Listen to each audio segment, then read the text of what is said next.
Bonjour à tous et bienvenue pour ce culte. On va commencer directement par quelques chants. Je vous invite à célébrer Dieu. Je ne sais pas si vous les connaissez ces chants, mais en tout cas, vous pouvez les chanter si vous le voulez. Et on se retrouve dans quelques instants pour la suite de la série de prédications sur les discours de Jésus dans l'évangile de Matthieu. À tout de suite.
grandeur ne peut se décrire, qui nous fait respirer en cet instant, est ici, au milieu de nous.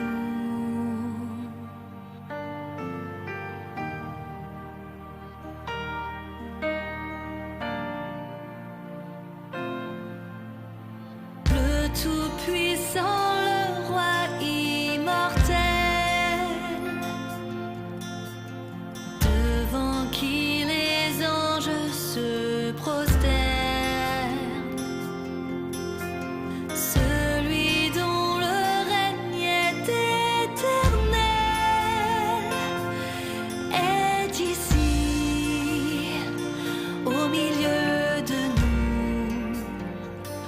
Ton esprit est au milieu de nous, et là où est ton esprit, là est la liberté. Ton esprit est au milieu de nous, là où deux ou trois sont en ton nom rassemblés.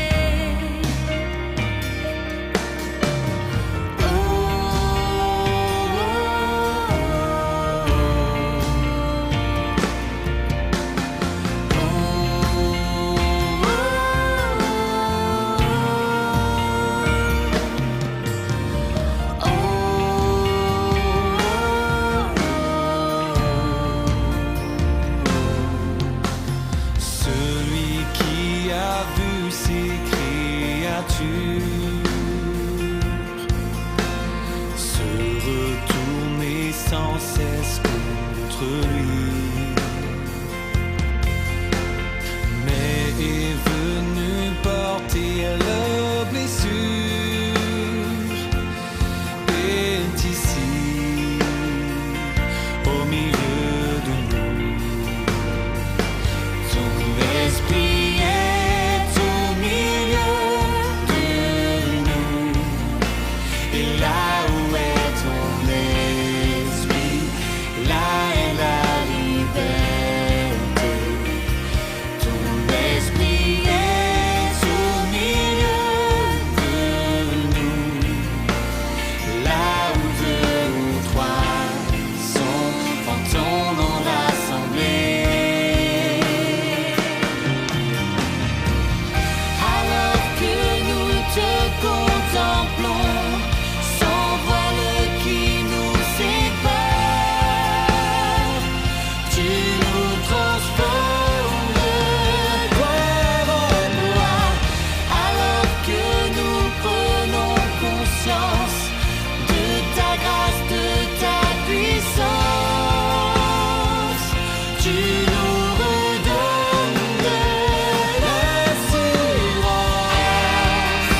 Alors, vous avez passé une bonne semaine, j'espère. Vous vous êtes nourris, bien sûr, physiquement, vous avez des bons repas. Vous avez profité de la vie, des voyages, je sais pas moi, du repos. Vous avez aussi travaillé. Enfin, vous avez plein de choses dans la semaine. Et maintenant, c'est le moment de la nourriture spirituelle. Et on va ouvrir la Bible ensemble. Mais juste avant de l'ouvrir, j'aimerais vous encourager à la lire régulièrement. Vous savez, quand vous venez ici, que ce soit à l'église ou sur YouTube, vous avez une nourriture, c'est une nourriture spirituelle. J'espère que ça vous fait du bien. Si ça ne vous fait pas de bien, j'y suis peut-être pour quelque chose et j'en suis désolé. Mais j'espère en tout cas que ça vous fait quand même du bien et que vous appréciez, que ça vous fait du bien, ça vous encourage, ça vous exhorte. Et ça vous donne peut-être envie d'aller plus loin avec Dieu et de vous rapprocher de lui. Alors, j'aimerais vous faire une petite parabole de mon cru comme ça. La nourriture spirituelle, c'est un peu comme si vous alliez dans un restaurant. Alors, il est plus ou moins bon, le chef cuistot est plus ou moins bon. Mais imaginez, vous venez là, sur cette chaîne, et vous prenez un bon repas. Mais c'est dommage si vous prenez un bon repas que le dimanche, donc sur la chaîne YouTube ou en direct à l'église. Vous prenez un bon repas et puis vous vous dites « Waouh, ça m'a fait du bien ». Et puis pendant le reste de la semaine, vous mangez rien ou presque rien, c'est vraiment frustrant. Donc je vous encourage à, de vous-même, apprendre à cuisiner. Alors je ne parle pas de la cuisine avec votre robot ou avec votre frigo, hein, mais je parle de la cuisine spirituelle, c'est-à-dire apprendre de vous-même régulièrement, et pourquoi pas tous les jours, ce qui serait d'ailleurs mieux, prendre votre Bible, l'ouvrir et y découvrir des choses bonnes pour vous aussi. Prendre votre temps pour lire, relire calmement un passage, le relire peut-être plusieurs fois jusqu'à ce que ça vous fasse du bien. Bon, je vous encourage. Si vous ne savez vraiment pas comment faire, vous ne savez pas comment vous y prendre, appelez-moi ou contactez-moi et puis je pourrai vous donner quelques conseils. Alors aujourd'hui, on arrive dans l'évangile de Matthieu. Je reviens un petit peu en arrière. La semaine dernière, j'étais allé dans la fin du chapitre 6. Là, je vais revenir au début du chapitre 6 pour parler des pratiques religieuses, les actes de justice, les pratiques spirituelles, les choses qui font qu'on a envie de montrer à Dieu qu'on est bien chrétien et qu'on a envie de le suivre. Eh bien, je vous invite à lire donc Matthieu chapitre 6 du verset 1 au verset 18. Gardez-vous bien de faire des dons devant les hommes pour qu'ils vous regardent, sinon vous n'aurez pas de récompense auprès de votre Père céleste. Donc, lorsque tu fais un don à quelqu'un, ne sonne pas de la trompette devant toi, comme le font les hypocrites dans les synagogues et dans les rues, afin de recevoir la gloire qui vient des hommes. Je vous le dis en vérité, ils ont leur récompense. Mais toi, quand tu fais un don, que ta main gauche ne sache pas ce que fait ta droite, afin que ton don se fasse en secret. Et ton Père qui voit dans le secret te le rendra. Lorsque tu pries, ne sois pas comme les hypocrites. Ils aiment prier debout dans les synagogues et au coin des rues pour être vus des hommes. Je vous le dis en vérité, ils ont leur récompense. Mais toi, quand tu pries, entre dans ta chambre, ferme ta porte, et prie ton Père qui est là dans le lieu secret, et ton Père qui voit dans le secret te le rendra. En priant, ne multipliez pas les paroles comme les membres des autres peuples. Ils s'imaginent en effet qu'à force de paroles, ils seront exaucés. Ne les imitez pas, car votre Père sait de quoi vous avez besoin, avant que vous le lui demandiez. Voici donc comment vous devez prier. Notre Père céleste, que la sainteté de ton nom soit respectée, que ton règne vienne, que ta volonté soit faite sur la terre comme au ciel. Donne-nous aujourd'hui notre pain quotidien. Pardonne-nous nos offenses, comme nous aussi, nous pardonnons à ceux qui nous ont offensés. Ne nous expose pas à la tentation, mais délivre-nous du mal. Car c'est à toi qu'appartiennent dans tous les siècles le règne, la puissance et la gloire. Amen. Si vous pardonnez aux hommes leurs fautes, votre Père céleste vous pardonnera aussi. Mais si vous ne pardonnez pas aux hommes, votre Père ne vous pardonnera pas non plus vos fautes. Lorsque vous jeûnez, ne prenez pas un air triste comme les hypocrites. En effet, ils présentent un visage tout défait pour montrer aux hommes qu'ils jeûnent. Je vous le dis, en vérité, ils ont leur récompense.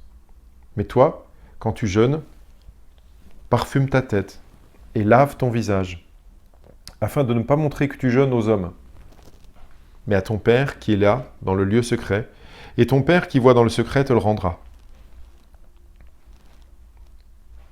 Alors aujourd'hui, Jésus nous parle de 3 actes de justice, trois pratiques qui étaient très courantes chez les Juifs et qui peut l'être aussi chez les chrétiens. Ces 3 pratiques, c'est dans l'ordre, il y a d'abord faire des dons, l'aumône, donner à quelqu'un qui est malheureux, donc l'aumône. La deuxième, c'est la prière, et la troisième, c'est le jeûne. Et de la même manière, Jésus va parler de ces 3 pratiques en montrant que ce qui est plus important que l'action même, c'est la motivation, enfin ce qui nous motive finalement à faire cette action. Pour Jésus, ici, il ne s'agit pas de donner des ordres, il faut donner, il faut prier, il faut jeûner. Ici, ça n'est pas ça. Il est en train de faire le constat, il s'adresse à des gens autour de lui qui pratiquent cela régulièrement. Donner aux pauvres, prier et jeûner. Et il va leur montrer qu'en fait, il y a une hypocrisie chez eux, très souvent. Ils le font pour les mauvaises manières. Et la question qu'il va nous poser finalement, c'est pourquoi nous faisons ce que nous faisons ? Quelle est notre motivation ? Et c'est quelque chose qui nous rejoint aussi. Pourquoi nous donnons aux pauvres ? Pourquoi nous prions et pourquoi nous jeûnons ? Alors, le faire avec des mauvaises raisons, Jésus le condamne, et de la même manière, alors regardez pour le premier, le fait de donner aux pauvres, il dit « Lorsque tu fais un don à quelqu'un, ne sonne pas de la trompette devant toi, comme le font les hypocrites dans les synagogues et dans les rues, afin de recevoir la gloire qui vient des hommes. Je vous le dis en vérité, ils ont leur récompense. » En fait, donner, Jésus incite à donner, mais de manière discrète, non pas pour être vu des hommes, mais pour être vu de Dieu. Et finalement, chaque passage, là, les 3 vont être de la même manière. Jésus va dire, il faut le faire dans le secret, en tout cas ne pas chercher à le montrer, ne pas faire ça, comme on dit, ostensiblement, pour être sûr que tout le monde le voit. Il condamne le fait de donner dans la synagogue, devant tout le monde, en montrant bien ce qu'on donne, ou dans la rue, en sonnant de la trompette. Alors c'est sans doute une image. Il n'y avait pas forcément quelqu'un qui sonnait de la trompette pour pouvoir dire « Venez, venez, je vais donner de l'argent ». Mais c'est une manière de donner comme en faisant exprès d'être vu. Et Jésus dit en fait, celui qui agit comme ça, il a sa récompense. C'est-à-dire la récompense qu'il cherchait, ce qu'il voulait avant tout, c'était être vu des hommes et non pas le faire pour Dieu, le faire par amour pour Dieu, par reconnaissance pour Dieu, ou pour pouvoir aider ce malheureux. Sa motivation première était d'être vu. Et Jésus dit, celui qui agit ainsi, il a sa récompense et il ne doit pas s'attendre à avoir une récompense de la part de Dieu. Oui, car dans l'évangile de Matthieu, notamment, on trouve à beaucoup d'endroits l'idée de récompense, de salaire, de choses que Dieu donnerait à ceux qui se comporteraient comme il le demande. Et ici, on voit, Jésus dit, « Mais toi, quand tu fais un don, que ta main gauche ne sache pas ce que fait ta droite, afin que ton don se fasse en secret, et ton Père, qui voit dans le secret, te le rendra. » Alors, te le rendra, c'est pas forcément vous donner 10 € à quelqu'un et Dieu va vous rendre 10 €, c'est pas du mathématique, voilà, c'est pas toujours proportionnel, mais Dieu te le rendra d'une certaine manière. C'est pas forcément de l'argent, mais ça peut être un soutien autre. Mais en tout cas, Dieu récompense cette bonne action. Et puis alors pour les 3 actions, on va les voir les 3 en même temps finalement, que ce soit donner aux pauvres, ou prier, ou jeûner, en fait, Jésus condamne l'hypocrisie de ceux qui veulent se montrer aux hommes. Et pour la prière, il dit que ceux qui cherchent à prier au coin des rues et de manière à bien être vus, eh bien, ils se trompent, parce qu'en fait, ils ne cherchent pas à prier Dieu, mais ils cherchent surtout à être vus des hommes aussi. C'est par exemple, dans le peuple juif, il y avait les prières, il y avait la prière du matin, la prière dans l'après-midi, et puis la prière du soir. Et à des moments, vous savez, comme Aujourd'hui encore dans d'autres religions, on voit certains qui prient à des heures fixes et ils sont appelés à la prière. Et imaginez du temps de Jésus ceux qui le faisaient de manière hypocrite pour être vus des hommes. Par exemple, c'était au lieu de se retrouver à l'heure fixe, au lieu de prière où tout le monde se retrouvait, imaginez traîner la patte et se retrouver à un angle de rue, sur la place publique la plus grande, là où il y a le plus de chances d'être vu, se trouver juste au moment de la prière, à cet endroit-là, et du coup, être obligé de prier devant tout le monde, à cet endroit très visible. Eh bien, Jésus condamne cette hypocrisie. Il dit qu'en fait, il cherchait la gloire des hommes, il cherchait à être vu des hommes. Eh bien, ils l'ont obtenu. De la même manière pour le jeûne, Jésus donne des exemples pour bien comprendre. Il dit quand toi tu jeûnes, ne présente pas un visage défait, ne va pas te montrer comme étant physiquement peut-être mal, alors si c'est un homme, mal rasé, sentir mauvais, pas être propre et tout ça, puis peut-être avec des habits sales, et puis tout faire pour que les gens remarquent et disent mais qu'est-ce qui se passe? Oh rien, je suis en train de jeûner. Et Jésus condamne cette attitude et il dit qu'en fait, c'est pas juste. Si tu veux réellement jeûner, tu dois le faire dans le secret. Donc toutes ces actions dans le secret. Imaginez, aujourd'hui, c'est encore valable, hein, qui n'est pas parfois tenté de se présenter sous le meilleur jour et de raconter aux autres ce qu'il fait, ses bonnes actions parmi celles-là. C'est assez à chacun de s'interroger en fait. Hein. Ça peut arriver qu'on dise ce qu'on fait ou ce qu'on vit de manière désintéressée et sans vouloir absolument chercher la gloire des hommes. Mais il faut quand même se poser la question. Imaginez que par exemple le dimanche matin, vous me voyez monter sur l'estrade à l'église ou là quand je suis en train de filmer et j'ai l'air fatigué et quelqu'un me demande « mais ça va, t'as pas l'air en forme ?» Je dis « ah non, c'est rien, ça fait 3 jours que je jeûne et que je prie. » Eh bien, si je fais ça, en fait, je fais exactement le contraire de ce que Jésus recommande, c'est-à-dire je profite de l'occasion, on me tend la perche, on me demande ce que j'ai et au lieu de dire « non, non, tout va bien », eh bien, je profite pour dire voilà ce que je fais. Et j'ai cherché à obtenir la gloire des hommes, finalement. J'ai cherché, imaginez aussi, par exemple, quelqu'un qui m'invite, qui me dit, tiens, ça te dirait ce soir, il y a la finale de la Coupe du Monde, on va se faire pizza et on va regarder le match ensemble, tu viens chez nous? Et que je dise, ah non, ce soir je ne peux pas, parce que ce soir j'avais décidé de jeûner, de prier à la maison, et donc je ne pourrais pas venir regarder le match avec vous. Eh bien, en faisant ça, c'est quand même comme si je cherchais la gloire des hommes. Pourquoi j'ai besoin de dire ça? Je peux très bien dire, non, ce soir je ne peux pas, ou j'ai pas envie, ou j'ai pas le temps, ou je suis pas disponible. J'ai pas besoin de me justifier en essayant de montrer les bonnes actions que je fais. Tout ce que je vais essayer de mettre en avant, c'est parce que je vais chercher la gloire des hommes, et ça ne va pas plaire au Seigneur. Alors évidemment, si je fais ça, vous n'êtes pas obligé de me condamner. Mais là, c'est Jésus lui-même qui condamne par ses paroles.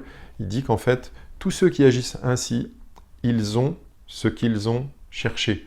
Ils ont cherché la gloire des hommes, eh bien ils ont la gloire des hommes, et ce sera la seule récompense qu'ils auront. Et à chaque fois, Jésus dit, alors pour celui qui donne, que ta main droite ne sache pas ce que fait ta main gauche, l'air de dire, ça doit être vraiment discret. Vous vous rendez compte, si une main ne sait pas ce que l'autre fait, ça doit être vraiment fait de manière discrète. Pour la prière, Jésus dit, ne multipliez pas les paroles comme les gens des autres peuples qui, à force de prier, de parler, ils pensent qu'ils seront exaucés. En fait, c'est pas la quantité qui compte, c'est la qualité, et la qualité de la relation. Et Jésus n'est pas contre le fait de répéter la même prière ou de répéter des choses à Dieu, de lui demander avec insistance. Lui-même encourage à la persévérance, bien sûr. Il n'est pas contre cela, mais par contre, c'est la relation qui compte, et c'est pas le blabla, en fait. Et puis, pour le jeûne, de la même manière, Jésus dit, quand tu jeûnes, ne fais rien pour le montrer. Donc, il dit, tu vas te laver le visage, tu vas te parfumer, et tu vas pas montrer aux autres que tu es en train de jeûner, ça reste entre toi et Dieu. Donc si tu veux pratiquer une de ces 3 disciplines spirituelles, eh bien fais-le tranquillement, chez toi, avec cette idée que ça doit être privé. Et pourtant, ça n'empêche pas d'avoir des actions publiques, de dons, des actions de prière en commun, prière à l'église par exemple, prière finalement ensemble, ou de jeûne ensemble. Rien n'est interdit ici. Et d'ailleurs, Jésus lui-même s'est retrouvé à prier avec ses disciples. D'ailleurs, ils lui ont demandé « Enseigne-nous à prier », parce qu'ils l'ont entendu prier. Ce n'est pas forcément quelque chose de caché, secret, intime et qu'on doit se garder pour soi. Ça peut être partagé aussi, mais ce qui compte, c'est la motivation intérieure. Est-ce qu'on veut être vu des hommes ou est-ce qu'on veut simplement honorer Dieu par ce qu'on fait? Alors, d'ailleurs, une autre raison qui pousse à penser que Jésus n'est pas contre la prière collective, c'est que quand il donne cette prière que pratiquement tous les chrétiens du monde connaissent, plus ou moins par cœur en tout cas, Notre Père, eh bien il ne dit pas « Mon Père », c'est la prière où ensemble on s'adresse à Dieu en disant « Notre Père ». Donc Notre Père qui est aux cieux, c'est on est ensemble, on peut prier. Mais on ne va pas le faire de manière hypocrite. Alors, si vous voulez méditer encore ce passage, vous verrez comment il est construit. Il y a bien 3 pratiques qui sont relatées avec la mauvaise manière, hypocrite, et la bonne, dans le secret. Et par contre, il y a une grande, on dirait comme une grande parenthèse sur la prière, et on va y revenir, le relire et en parler ensemble. Donc, c'est le moment où Jésus dit « Lorsque tu pries, ne sois pas comme les hypocrites. Ils aiment à prier debout dans les synagogues et au coin des rues pour être vus des hommes. Je vous le dis, en vérité, ils ont leur récompense. » Bon, ça fait partie comme pour les autres. Voilà, il ne faut pas faire comme ça, il faut faire comme ça. Mais juste après, il y a « Mets-toi, quand tu pries, entre dans ta chambre, ferme ta porte et prie ton Père qui est là dans le lieu secret. Et ton Père qui voit dans le secret te le rendra ouvertement. En priant, ne multipliez pas les paroles comme les membres des autres peuples. Ils s'imaginent en effet qu'à force de paroles, ils seront exaucés. Ne les imitez pas, car votre Père sait de quoi vous avez besoin avant que vous le lui demandiez. » Waouh, c'est rassurant quand même. Voici donc comment vous devez prier. Et là, il y a le Notre Père. Alors on va le lire ensemble et je vais vous donner quelques réflexions, puis vous pourrez continuer à méditer là-dessus si vous voulez. Notre Père céleste, que la sainteté de ton nom soit respectée, que ton règne vienne, que ta volonté soit faite sur la terre comme au ciel. Donne-nous aujourd'hui notre pain quotidien. Pardonne-nous nos offenses, comme nous aussi nous pardonnons à ceux qui nous ont offensés. Ne nous expose pas à la tentation, mais délivre-nous du mal. Après, la dernière partie, car c'est à toi qu'appartiennent dans tous les siècles le règne, la puissance et la gloire. Amen, est entre crochets dans notre Bible ici, la seconde 21. Et si c'est entre crochets, c'est parce que ce texte, ce passage-là, n'est pas dans tous les manuscrits. Dans les plus anciens manuscrits, il n'y était pas. Bon, c'est pas grave. Donc c'est pour ça que vous remarquez peut-être la différence entre quand des catholiques récitent le Notre Père et des protestants, il n'y a pas la même. Les protestants rajoutent cette petite partie, mais bon, peu importe. Donc on revient sur le Notre Père. Déjà, ça commence par Notre Père. C'est pas le mien seulement, c'est ensemble, nous avons un Père commun. Et vous voyez, les premières demandes, en fait, ne sont pas centrées vers moi, vers moi, ma communauté, ma famille, mais les 3 premières demandes sont tournées vers Dieu. Et c'est peut-être bien d'y penser, en fait, quand on veut prier, quand on prie, plutôt que de penser déjà, et puis commencer « Oh Seigneur, donne-moi ci, fais-moi ça, et puis aide-moi, et puis ceci, et puis toujours moi », eh bien de se tourner d'abord vers Dieu. Que la sainteté de ton nom soit respectée, que ton règne vienne, que ta volonté soit faite sur la terre comme au ciel. Tout cela, c'est pour montrer qu'on s'intéresse à Dieu, on veut que sa sainteté soit respectée, que son nom soit connu, respecté, honoré, glorifié, que ta volonté soit faite sur la terre comme au ciel. C'est on a envie que Dieu puisse être craint et qu'il se passe des choses bonnes sur terre. Enfin, voilà. Alors après, quand il est dit « Donne-nous aujourd'hui notre pain quotidien », alors le pain, Bien sûr, il y a des gens dans ceux qui regardent la vidéo ou dans l'église qui ne mangent pas de pain parce qu'ils font attention à leur ligne. Alors, ça veut dire quoi? Donne-nous notre pain quotidien. Ce n'est pas juste le pain, la baguette ou le pain aux céréales, mais c'est la nourriture d'aujourd'hui. Et en même temps que la nourriture, c'est ce dont nous avons besoin. Ce n'est pas forcément que la nourriture qu'on mange, mais tout ce dont nous avons besoin pour vivre. Nous avons besoin de beaucoup de choses en fait. Et quand on prie, on s'adresse à Dieu, on lui demande ce dont on a besoin pour aujourd'hui. Rappelez-vous, dans le désert, il y avait la manne, et donc c'était pas un pain directement qui tombait tout cuit, hein, c'était comme une espèce de céréale qui était ramassée chaque matin par le peuple, et puis ils en faisaient du pain.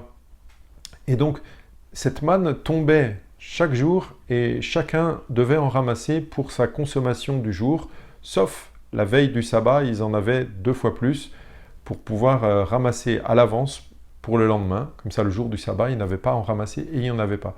Et donc cette manne-là était tous les jours donnée par Dieu. Et en fait, c'est pour nous apprendre à dépendre de Dieu aujourd'hui. Aujourd'hui, Seigneur, je m'attends à toi. Et j'aimerais vous encourager à penser non pas simplement à la nourriture, mais aussi à nos besoins. De quoi as-tu besoin aujourd'hui? Est-ce que tu as besoin d'amour? Est-ce que tu as besoin d'encouragement? Est-ce que tu as besoin de force nouvelle? Est-ce que tu as besoin d'avoir, je ne sais pas moi, tout ce dont tu as besoin en fait? Pourquoi ne pas en faire un sujet de prière? Il ne s'agit pas, en tout cas les protestants, les évangéliques ne voient pas ce texte comme étant une demande de Jésus à répéter toujours cette prière, mais c'est plutôt pour s'en inspirer, pour savoir comment prier en fait, comme un modèle. Et donc ce modèle-là, ça peut être aussi de dire, Seigneur, donne-nous ce dont nous avons besoin.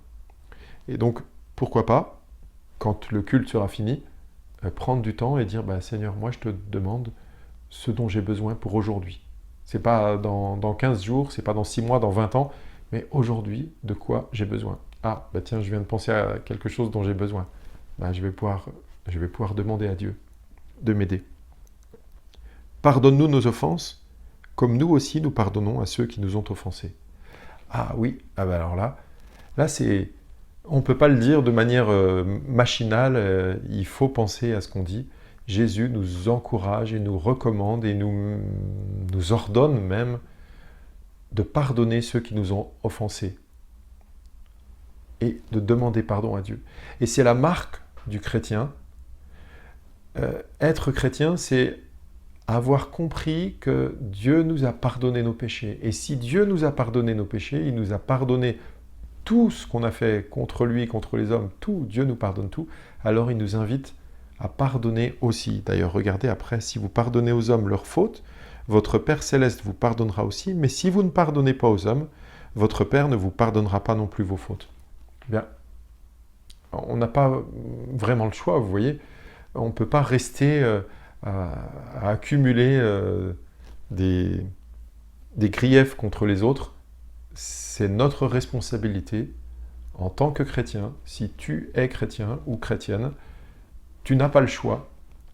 Peut-être c'est difficile, peut-être il faudra te faire aider, mais Jésus demande à ce qu'on pardonne ceux qui nous ont offensés.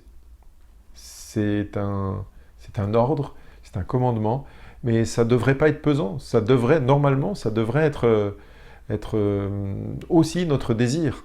Et d'ailleurs, c'est bien dit dans cette prière, « Pardonne-nous nos offenses, comme nous aussi nous pardonnons à ceux qui nous ont offensés. » Donc en fait, c'est oui, on pardonne, oui, et Seigneur, on te demande le pardon aussi. « Ne nous expose pas à la tentation, mais délivre-nous du mal. » Alors selon les traductions, il y a du mal ou du malin personnifié, donc le diable, et délivre-nous du mal. C'est une prière, c'est cette pensée que je sais, en fait, que la tentation de faire le mal est toujours là. Je sais qu'il y a des domaines dans ma vie où je pourrais être tenté de dévier, de déraper. Je sais qu'il y a des domaines dans la vie de tout le monde, en fait, même si on est chrétien depuis très longtemps, il y a bien des occasions de désobéir à Dieu, de se détourner de lui, de faire le mal faire le mal à mon prochain, faire le mal à plein de gens. Il y a des occasions et des fois on peut être tenté. Et Jésus dit ici, délivre-nous du mal, ne nous expose pas à la tentation. Vous vous rappelez, Jésus à un moment dans le jardin de Gethsémanée, on trouve ça dans Matthieu 26, il dit, restez vigilants et priez pour ne pas céder à la tentation. L'esprit est bien disposé, mais par nature, l'homme est faible. C'est ultra important d'être conscient de notre propre faiblesse. L'apôtre Paul dit que celui qui est debout prenne garde de ne pas tomber. Plutôt que de se croire tout-puissant, fort, invincible, il vaut mieux se reconnaître faible. Seigneur, oui, je suis faible. Oui, je suis fragile et je peux me laisser tenter. Mais je veux, Seigneur, te demander, ne m'expose pas à la tentation et délivre-moi du mal. Si vous êtes tombé dans quelconque péché, eh bien, vous pouvez demander, Seigneur, pardonne-moi, bien sûr. Puis aussi, ne m'expose pas, ne nous expose pas, Seigneur, à la tentation. Aide-nous. Et eh bien, on arrive à la fin de cette prière. J'aimerais terminer avec une contradiction apparente, en fait, apparente seulement, entre ce qu'on pourrait lire dans Matthieu chapitre 5 et Matthieu chapitre 6. Regardez Matthieu chapitre 5, au verset, je crois que c'est au verset 16, oui voilà. Donc Matthieu chapitre 5, verset 16, c'est aussi dans le Sermon sur la montagne. Jésus dit « Que de la même manière, votre lumière brille devant les hommes, afin qu'ils voient votre belle manière d'agir et qu'ainsi ils célèbrent la gloire de votre Père céleste. » Donc en fait, Jésus encourage à ce que les hommes voient nos belles manières d'agir et que notre lumière brille en fait, que ça puisse se voir ce qu'on fait. Et ainsi ils célèbrent la gloire de votre Père céleste. Alors, c'était dit comme ça, donc il faut que les autres voient notre belle manière d'agir. Alors, ils le voient. Et dans notre texte d'aujourd'hui, Matthieu chapitre 6, on vient de voir qu'à 3 reprises, pour l'aumône, pour la prière et pour le jeûne, Jésus dit « Ne soyez pas comme les hypocrites qui font cela pour être vus et du coup, ils n'auront pas de récompense de Dieu parce que leur seule récompense, c'est qu'ils auront la gloire des hommes. Ils ont cherché à être applaudis, ils ont été applaudis. Ils ont cherché à être vus, ils ont été vus. Et voilà. Mais comment résoudre cette apparente contradiction ? Tout dépend des motivations en fait. Que les autres voient notre belle manière d'agir, c'est normal. Qu'on agisse bien et ça se voit. Mais c'est pas en agissant bien, en faisant de bonnes choses, on va pas le faire de manière à être vu. On va le faire naturellement et parce qu'on est comme ça, voilà, on a envie de faire de belles choses. Mais par contre, il y a une différence entre ça et celui qui va le faire exprès pour être vu. Et j'ai trouvé dans un commentaire une bonne manière de voir qu'il y a un équilibre. C'est « montre tes bonnes œuvres quand tu es tenté de les cacher et cache-les quand tu es tenté de les montrer. » Je vous laisse méditer là-dessus. Si vous avez tendance à vouloir cacher qui vous êtes, en gros cacher le fait d'être chrétien et de bien agir, eh bien peut-être que, puisque vous avez tendance à vouloir les cacher, peut-être ça serait bien de les montrer en fait, de ne pas laisser cette chose cachée, il faut bien agir. Et si ça se voit, c'est pas grave, tant mieux même. Les autres pourront glorifier Dieu parce qu'ils vont voir votre belle manière d'agir. Par contre, si vous avez tendance à vouloir montrer, notamment combien vous priez, combien vous donnez, combien vous jeûnez, enfin si vous voulez tout montrer, c'est votre tentation d'être vu, eh bien à ce moment-là, Jésus recommande à plutôt cacher les choses. Voilà. Eh bien, c'est terminé pour aujourd'hui. Je vais vous laisser en vous montrant aujourd'hui une petite vidéo que j'ai faite cette semaine et vous encourager à vous abonner à ma chaîne YouTube. Comme ça, vous pourrez savoir quand elles seront publiées. Ce n'est pas le culte du dimanche, c'est des petites vidéos que je mettrai de temps en temps la semaine. Une petite vidéo d'environ 3 minutes. Donc, je vous la laisse regarder et si ça vous intéresse, eh bien, abonnez-vous. Comme ça, vous verrez tout le temps la suite. Voilà, on écoute ça. Salut, tu es chrétien et tu as envie de grandir spirituellement, mais tu ne sais pas trop comment t'y prendre. tu te dis que c'est pas que le dimanche que ça doit se passer, mais même la semaine, et tu as besoin d'aide. Alors, je me présente, je m'appelle Stéphane, je suis pasteur et je commence une série de mini-vidéos pour t'aider à grandir dans ta foi en Jésus-Christ. Si tu veux grandir, prends le temps de réfléchir.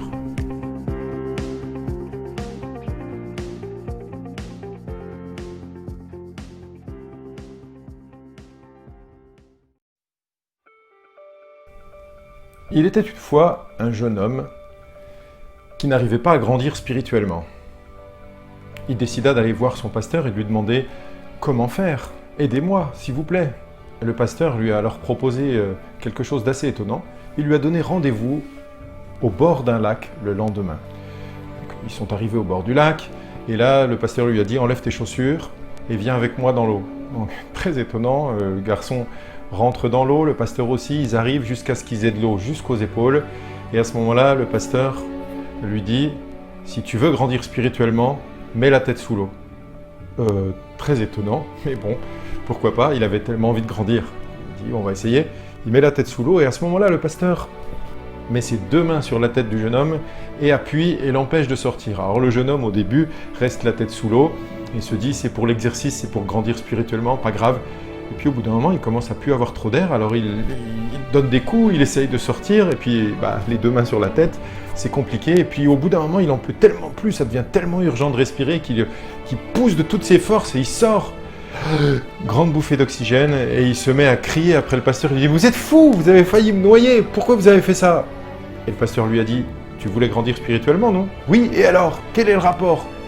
Il dit « Tu vois, au début, quand tu te débattais, c'était léger.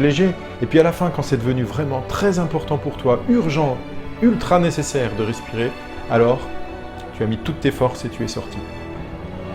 Le jour où tu voudras grandir spirituellement, tu mettras toutes tes forces, toute ton énergie et tu réussiras à grandir. Alors j'ai deux questions pour vous, rien que deux questions aujourd'hui, elles vont s'afficher et je vous laisserai, prenez le temps d'y réfléchir. Est-ce que vous avez vraiment envie de grandir spirituellement? Tu as envie? Et est-ce que tu es prêt à mettre toute l'énergie pour grandir spirituellement? N'oublie pas, si tu veux grandir, prends le temps de réfléchir.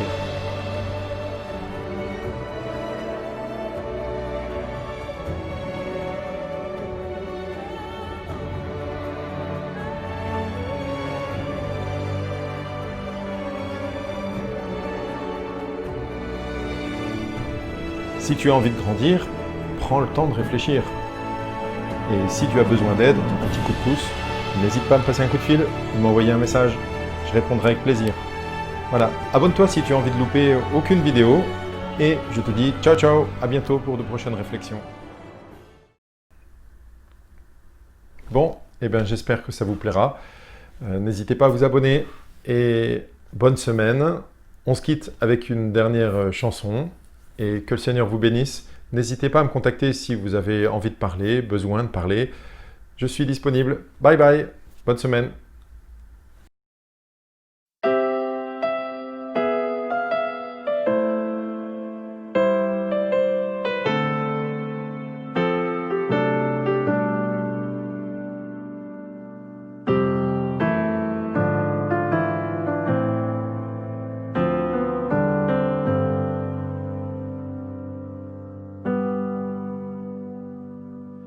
One day you'll make everything new, Jesus. One day you will bind every wound. The former things shall all pass away. No more tears. One day you'll make sense of it all, Jesus. One day every question resolved, every anxious thought left behind. No more fear.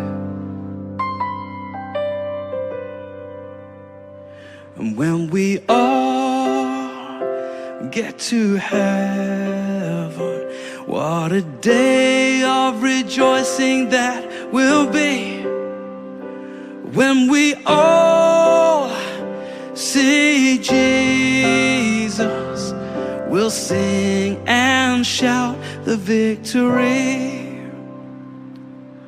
One day we see face to face Jesus. Is there a greater vision of grace? And in a moment we shall be changed on that day. And one day we'll be free, free indeed. Jesus, one day all the struggle will cease. And we will see your glory revealed on that day. And when we all get to heaven, what a day of rejoicing that will be. When we all see Jesus, we'll sing and shout the victory. It's when we all get to heaven, what a day of rejoicing that will be. And when we all see Jesus, we'll sing and shout the victory. Oh. One day,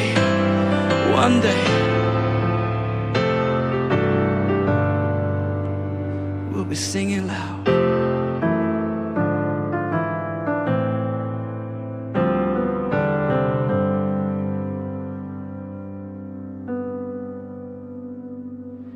It's one day we will see face to face Jesus. Is there a greater vision of grace? And in a moment we shall be changed. In a moment we shall be changed. Yes, in a moment we shall be changed on that day. And when we all get to heaven, what a day of rejoicing that will be. When we all see Jesus, we'll sing and shout the victory. Oh, we'll sing and shout the victory.